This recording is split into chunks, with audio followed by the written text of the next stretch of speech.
Bagaimana hukum mengikuti auto gajian?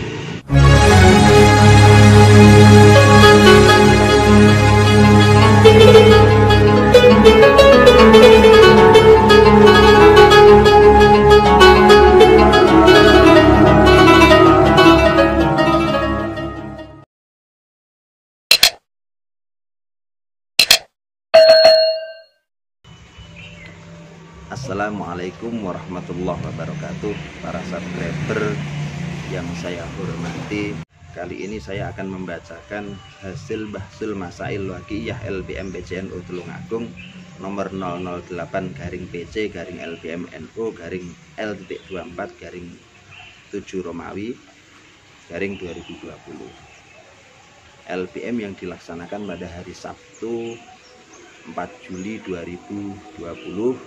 Ini menghasilkan rumusan sebagai berikut.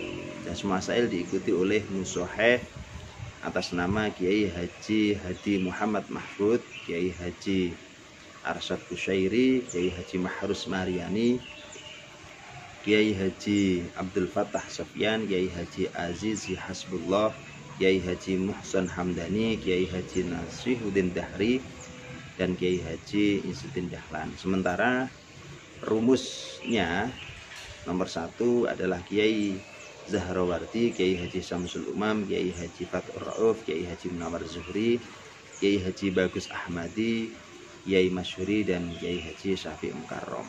Untuk moderatornya adalah Ustadz Ahmad Zamroni, matulennya Kiai Muhammad Anang Musin, Ilham Nazirin, dan Ustadz Ilham Mustafa.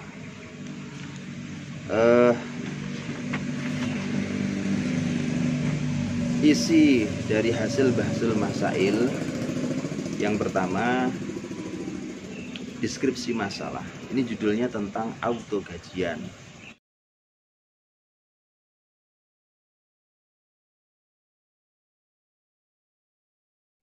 Auto gajian. Deskripsi masalah: sejak 2 bulan terakhir, warga Tulungagung dikejutkan kabar tentang program tolong menolong atau sedekah menguntungkan. Memang menggiurkan. Hanya dengan uang 1.500.000, beberapa bulan berikutnya bisa menikmati hasil 150 juta. Program ini dinamai atau dilabeli auto gajian. Ini dikemas dengan konsep dan sistem sebagaimana terlampir. Nanti para subscriber bisa melihat seperti apa auto gajian, seperti apa skema perputaran uangnya dan seterusnya. Silahkan bisa di searching di internet.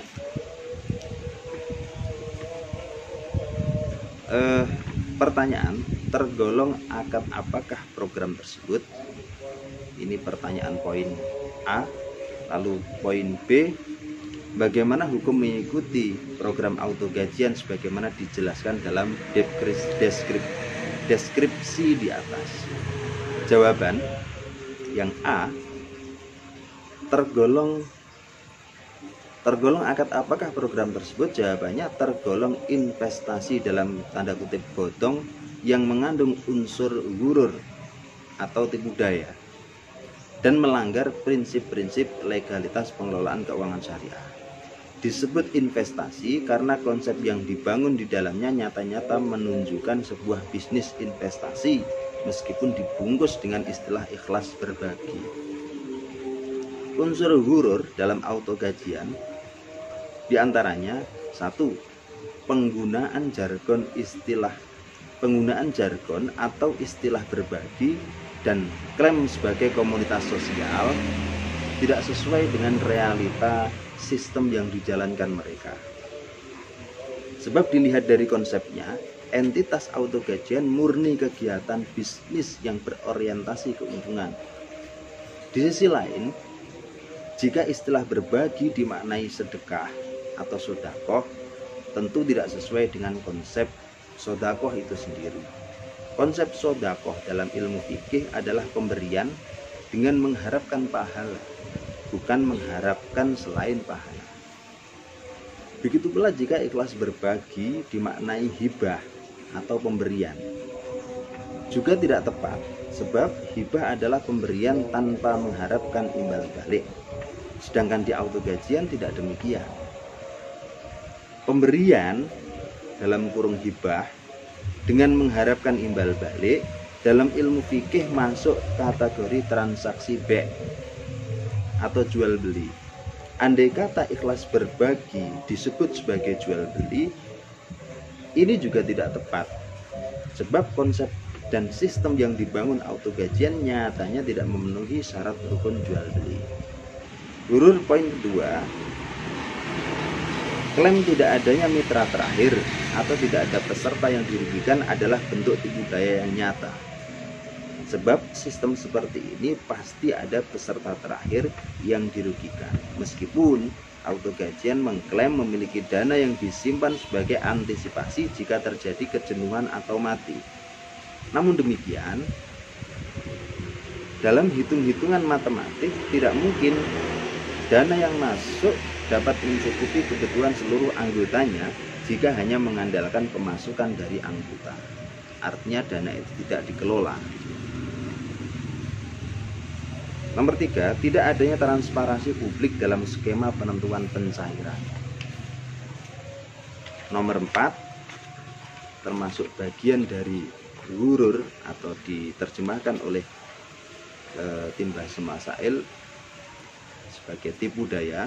Nomor 4 yaitu tidak adanya legalitas pemerintah sesuai ketentuan perundang-undangan yang berlaku, sehingga kegiatan auto gajian tidak bisa dikontrol dan diawasi oleh pihak-pihak terkait. Itu. Sekarang poin B, bagaimana hukum mengikuti auto gajian? Hukum mengikuti auto gajian adalah haram. Sebab 1, auto gajian melanggar aturan pemerintah, yaitu surat penghentian kegiatan usaha auto gajian oleh Satgas Waspada Investasi dalam kurung SWI, Otoritas Jasa Keuangan, nomor S-2010/SWI/2020 pada 11 Mei 2020. Dikuatkan dengan siaran pers nomor SP03/SWI/4 Romawi/2020 tentang daftar entitas investasi ilegal yang salah satunya adalah auto gajian. Surat tersebut sebagai jawaban UJK Kediri atas surat LPM BCNU Tulungagung nomor 005-PC-LPMNU-L24-6 Romawi-2020 perihal permohonan narasumber yang dikirim OJK Kediri via pos dan email ke LPM BCNU Tulungagung tertanggal 02 Juli 2020. Alasan kedua mengapa haram mengikuti auto gajian, menurut hasil Bahsul Masail LPM BCNU Tulungagung, yaitu esensi auto gajian sendiri adalah haram meskipun dibungkus dengan akad apapun.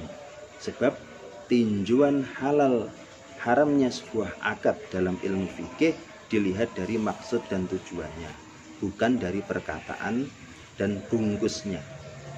Sementara konsep yang dijalankan auto gajian esensinya masuk kategori akhdhul malin nas bil batil, mengambil harta orang lain dengan cara yang batil, dan itu hukumnya adalah haram.